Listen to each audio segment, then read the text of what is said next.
Hello students, welcome your YouTube channel Vijay Awasthi. तो आज की वीडियो में हम जो सॉल्व करने वाले हैं, देखिए, तो आज की वीडियो में क्लास 10th से जो आपका टॉपिक रहेगा कोऑर्डिनेट ज्योमेट्री को लेंगे हम। ठीक है, आज की वीडियो में coordinate geometry class 10 preparation for examination के ले रहे हैं। ठीक है, तो यहाँ पर आज की वीडियो में हम कोऑर्डिनेट ज्योमेट्री की कुछ बेसिक्स को जानते हैं, जो कि जिससे कि आपको रिवीजन करने में बहुत हेल्प मिलेगी। चलिए यहाँ पर कुछ इंपॉर्टेंट फैक्ट्स के बारे में बात करते हैं।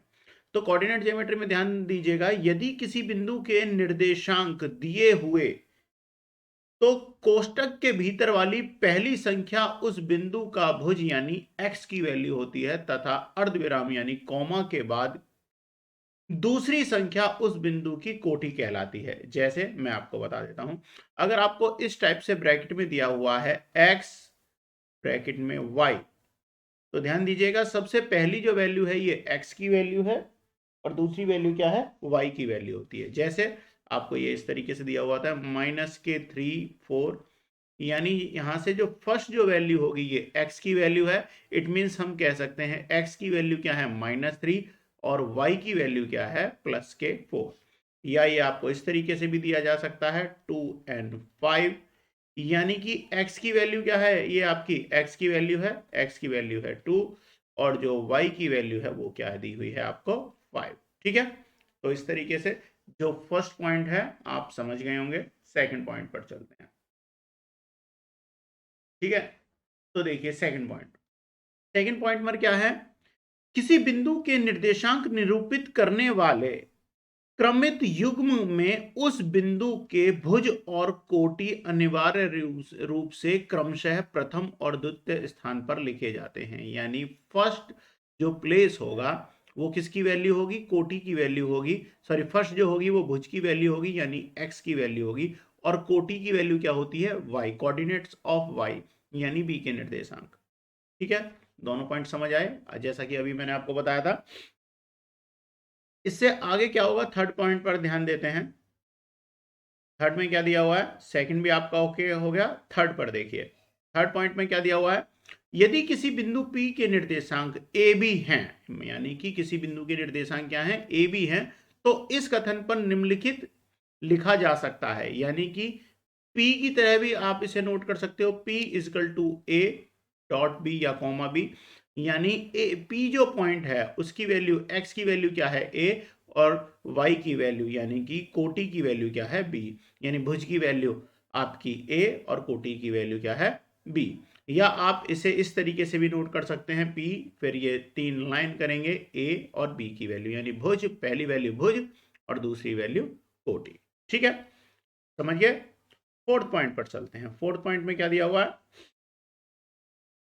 यदि x is not equal to Y, यानी कि भुज जो है वो कोटि के बराबर नहीं है, यानी कि जो भुज की जो वैल्यू है, भुज जो है इज नॉट इक्वल टू कोटि।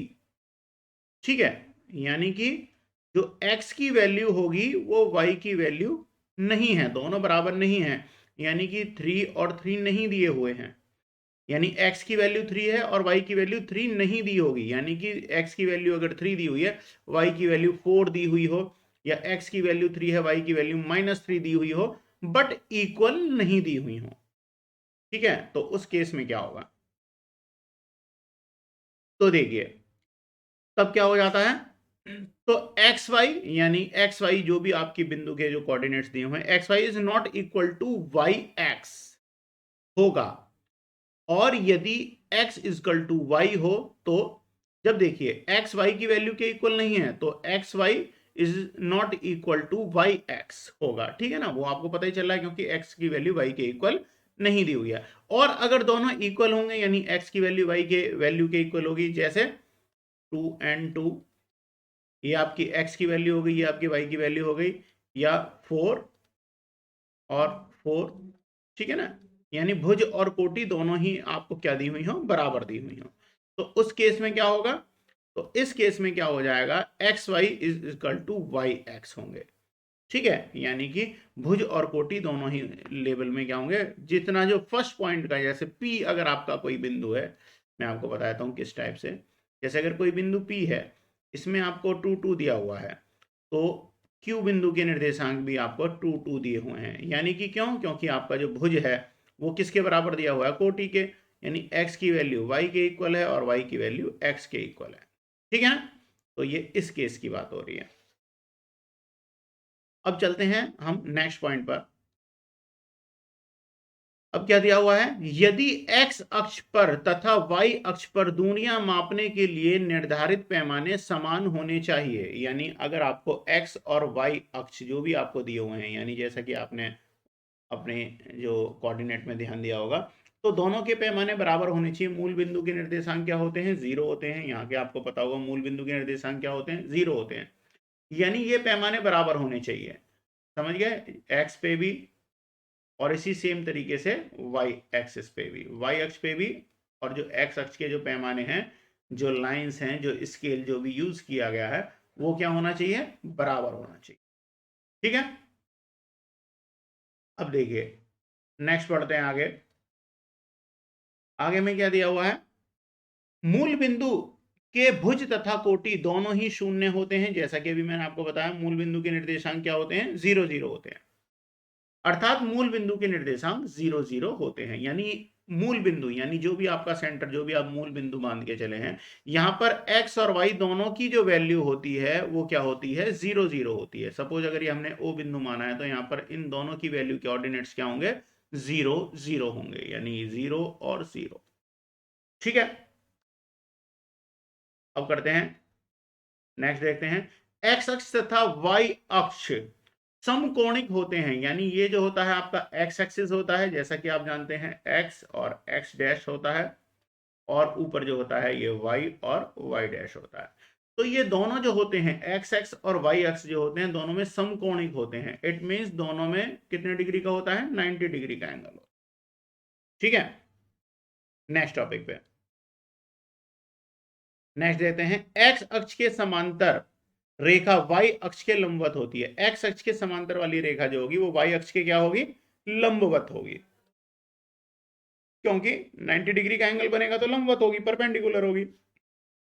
x अक्ष के लंबवत रेखा y अक्ष के समांतर होगी। जो x अक्ष के लंबवत जाएगी, यानी परपेंडिकुलर जाएगी, वो y अक्ष के समांतर जाएगी, यानी वो क्या होगी? y अक्ष के समांतर जाएगी। अब आप देख रहे हैं ये x अक्ष के क्या है? समांतर है। सॉरी, y अक्ष के क्या है? समांतर है, और x अक्ष पे क्या है? परपेंडिकुलर है। ठीक है? और सेम इसी तरीके से हमें क्या बताया गया था क्वेश्चन में? अब हमें इससे पहले वाले पॉइंट में इसमें क्या बताया गया था? x अक्ष के समांतर जो रेखा होगी वो y अक्ष के लंबवत होगी। जो x अक्ष के समांतर होगी, x अक्ष आपका ये है, ठीक है, तो इसके जो भी अक्ष के जो भी समांतर होगी वो क्या होगी? y अक्ष के क्या होगी? आपके कैसी होगी? परपेंडिकुलर होगी। ठीक है? नेक्स्ट चलते हैं।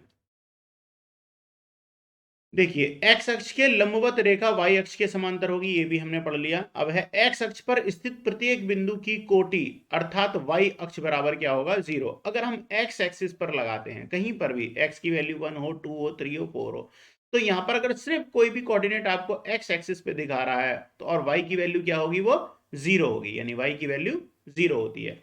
इट मीन्स भुज तो आपको दिया होता है, बट कोटि की वैल्यू क्या होगी? 0 दी हुई होगी। y के निर्देशांक 0 होते हैं। यदि किसी बिंदु की कोटि 0 है, अर्थात यदि किसी बिंदु पर x और ब्रैकेट के अंदर कॉमे के बाद 0 लगा हुआ है तो रूप में हो, तो वह बिंदु क्षैतिज x अक्ष पर स्थित होती है। ठीक है? आगे चलते हैं। नेक्स्ट देखते हैं। y अक्ष पर स्थित प्रत्येक बिंदु का भुज, यानी कि भुज क्या होता है? x की वैल्यू होती है।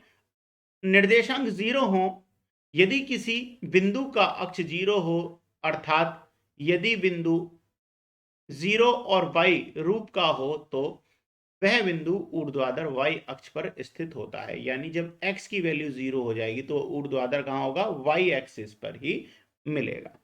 ठीक है स्टूडेंट? तो ये कुछ बेसिक था आपकी वीडियो के लिए, आपकी कोऑर्डिनेट ज्योमेट्री के लिए, जिसे आपको समझना बहुत जरूरी था। नेक्स्ट पार्ट में मैं आपको वीडियो का रिवीजन स्टार्ट करूंगा, जहां पर कि आप थोड़ा फॉर्मूलाज को थोड़ा रिवाइज कर लेंगे और आपको अच्छे से आप अपने रिवीजन कर पाएंगे। क्वेश्चन के लिहाज से जो है बहुत इंपॉर्टेंट एक्सरसाइज होती है। तो मिलते हैं नेक्स्ट वीडियो में, बाय बाय।